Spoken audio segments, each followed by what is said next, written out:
friends, this is Rhea and today we are going to have a discussion on the topic electricity and its effects. It is chapter 1 for physics class 10.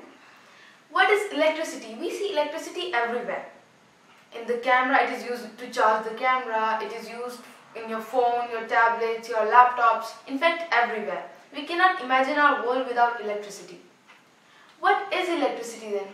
Electricity is nothing but the flow of electrons, or we can also say the flow of charges.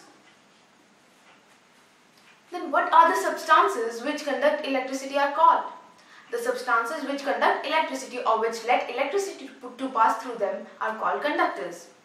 And the other substances which do not let electricity to pass through them are called insulators.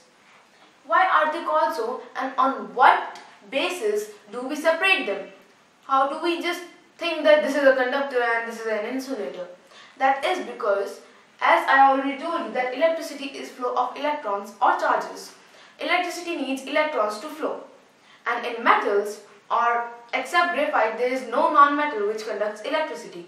They are all metals. Why? Because they have free electron in their outermost shell. That is why we call them conductors, and the others which do not let electricity to pass through them are called insulators. Now, how does electricity generate? Electricity does not just come from anywhere. Imagine you are just sitting on an iron chair or an aluminium table and it just starts giving electric shocks. No, it is impossible unless and until we have potential difference with it. Now, what is potential difference? We just became face to face with a word, that is potential difference. What is it? Potential difference is nothing but the difference of electrons or the potential. Let us take an example. There are two tanks of same volume, but one is filled with water to the rim, while the other one is just filled a little bit. Now what will happen? Slowly the water will start moving from this container to this unless and until they have the same volume of water. Why does this happen? This happens to equalize the water inside both these containers. The same thing happens when we make an electric circuit. Let us suppose there is a circuit with a bulb in it without any cell or any battery. Will it glow?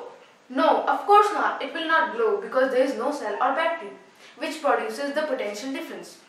Now, let us make some battery or some cell in it. So, what will happen now? As you can see, this end has more of the electropositive charges while this end has more of the electronegative charges. As this creates the potential difference, this needs to be neutralized, and for that the electronegative charges start flowing from this side to the other end to neutralize or equalize the effect. And in the same process, the bulb glows. Now, we just knew what potential difference is, we got to know what electricity is. How are they measured? Electricity is measured by ammeter. It is a device used to measure current or charge, and the SI unit for electricity is ampere. While the potential difference is known by a device called voltmeter. While the SI unit of potential difference is volt. So let us recall the topics we just studied, or you can say discussed. We discussed about the topic of electricity. What is it? How is it produced? The substances which conduct electricity or which do not conduct electricity, or the substances, and what is potential difference? What are the devices that measure these electricity and potential difference? That was all for today's video. Meet you in the next one.